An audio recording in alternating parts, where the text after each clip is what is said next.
Kenapa novel ini jadi perbincangan? Novel ini ditulisnya tahun 60-an, tapi sekarang jadi obrolan. Alasannya sederhana. Novel ini sempat disebut hilang, tidak diketahui di mana naskahnya. Yang tidak ditemukan kata-katanya dibiarkan kosong. Jadi dikasih tanda kurung buka, kurung tutup, lalu titik. Dan itu menandakan bahwa ini adalah kata yang hilang dalam novel ini.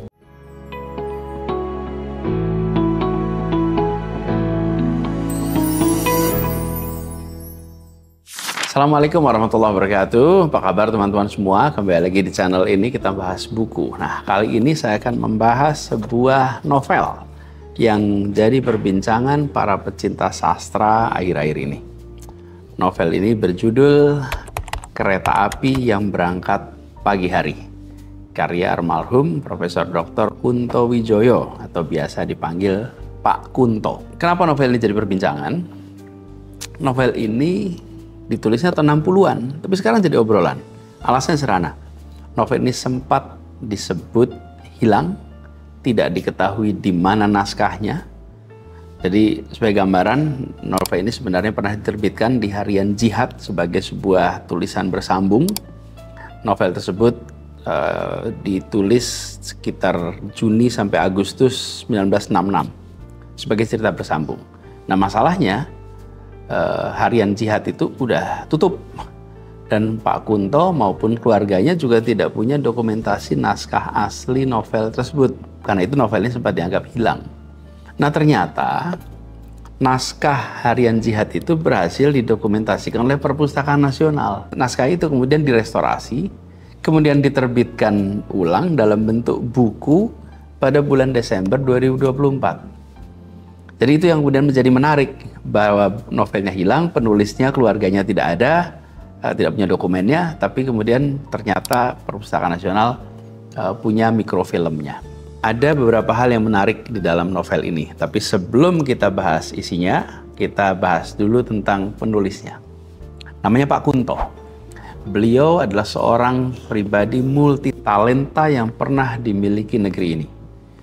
Beliau adalah sejarawan, sastrawan, budayawan, intelektual, dan beliau PhD dari Columbia University, dikenal sebagai sejarawan yang sangat jernih. Beliau sangat produktif, karya-karyanya dapat pengakuan sangat luas, buku-buku ajarnya jadi referensi penting di berbagai kampus. Saya pribadi pun punya pengalaman yang unik ini, karena kebetulan beliau dosen di Fakultas Sastra dan Budaya UGM, saya di mahasiswa Fakultas Ekonomi. Putra beliau namanya Punang Amari Pujo, itu teman SMP, sejak SMP dengan saya. Dan Punang ini cerdas sekali. Saya ingat guru bahasa Inggris selalu ngasih contoh, Punang itu anak yang nilai bahasa Inggrisnya selalu sempurna. Dan saya Punang sempat mondok di Mukim di Pabelan, Pondok Pesantren Pabelan sama-sama. Pak Kunto pada masa itu sering kita undang juga untuk diskusi. Dan saya ingat kalau beliau bicara itu pelan, jernih, dan selalu sistematis. Ada kalimat-kalimat yang sampai sekarang saya tidak lupa, ada istilah profetik. Itu istilah yang saya dengar pertama kali dari Pak Kunto. Sampai sekarang setiap kali dengar kata profetik selalu ingat Pak Kunto. Dan Pak Kunto ini seorang yang mau berdiskusi dengan siapa saja. Padahal beliau seorang begawan, sejarawan, ilmuwan sosial yang sangat dihormati, yang tentu secara jadwal sangat padat. Dikembali kepada percakapan tentang karyanya. Jadi karya-karya Pak Kunto ini juga jadi perbincangan yang hangat di mana-mana. Misalnya, cerpen Dilarang Mencintai Bunga-Bunga. Ini jadi bahan diskusi dan juga kajian akademik di berbagai kampus. Kemudian novel-novelnya seperti Pasar, Khotbah di Atas Bukit, juga ini Kereta Api yang Berangkat Pagi Hari, itu juga jadi perbincangan. Jadi banyak karya-karya fiksi dari Pak Kunto yang jadi perbincangan, termasuk beberapa cerpen di era booming cerpen di surat-surat kabar, koran-koran di tahun 90-an, seperti misalnya Pistol Perdamaian. Jadi Pak Kunto ini satu sisi adalah seorang ilmuwan, sejarawan, budayawan, sisi lain adalah seorang pengarang cerita fiksi, cerpen, novel. Jadi ini sebuah kombinasi yang luar biasa. Nah, sekarang kita bahas tentang novelnya. Novel ini bisa dibilang unik. Kenapa? Karena novel ini tidak lengkap. Ada beberapa kata di dalam novel ini yang hilang, yang ketika dicari di microfilmnya tidak muncul. Nah, uniknya di dalam penerbitan ulang ini tetap dibiarkan apa adanya. Jadi, lihat misalnya nih, saya coba lihat. Ini di halaman-halaman pertama nih, halaman-halaman awal. Itu, ini misalnya nih, di halaman berapa ini? Halaman 4. Yang terlihat yang tidak ditemukan kata-katanya dibiarkan kosong.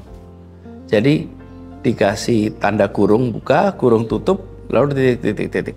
Dan itu menandakan bahwa ini adalah kata yang hilang dalam novel ini. Mengapa hilang? Ya, karena sumber utama penulisan novel ini adalah dari dokumentasi mikrofilm.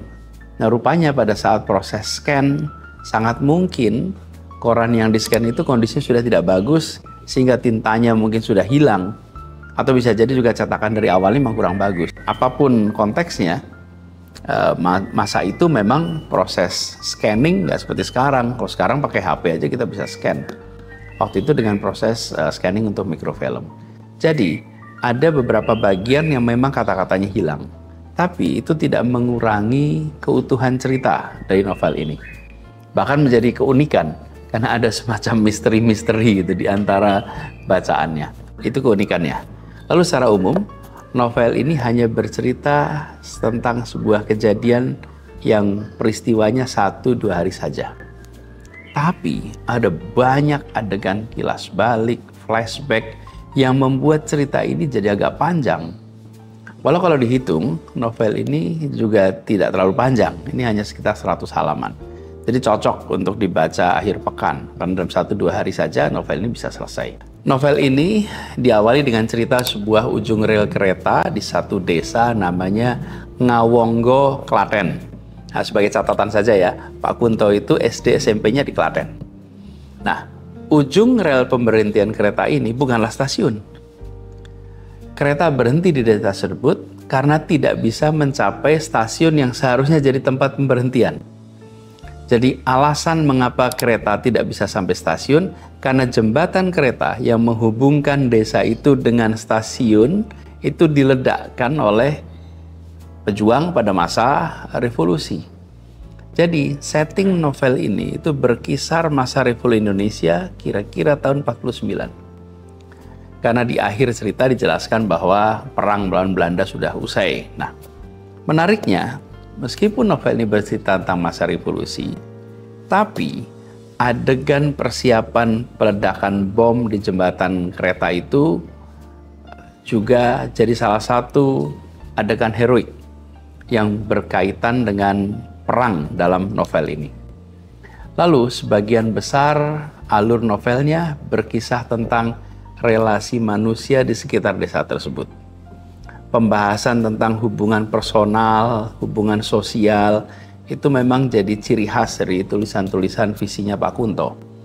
Nah, masalah utama yang ditulis dalam novel ini sebenarnya berawal dari ego dan kesalahpahaman. Jadi, salah satu pejuang yang bernama Kusen, yang bertugas meledakkan jembatan, itu berselisih paham dengan kakek Dul Gapar. Dari masalah inilah kemudian muncul ketidakcocokan, muncul masalah yang sederhana lah dari kesalahpahaman. Pilihan sikap yang diambil oleh Letnan Harun, oleh Rahman, dan juga tokoh-tokoh lainnya, jadi sisipan nilai moral yang disampaikan oleh Pak Kunto. Hal tersebut sesuai dengan pilihan beliau sebagai penulis sastra transendental. Jadi penulis sastra yang punya rujukan pada nilai. Dalam sastra transendental, karya sastra bukan sekedar tulisan tentang alur dan adegan, tapi di situ ada nilai spiritual, ada nilai moral yang tercermin di dalam narasinya.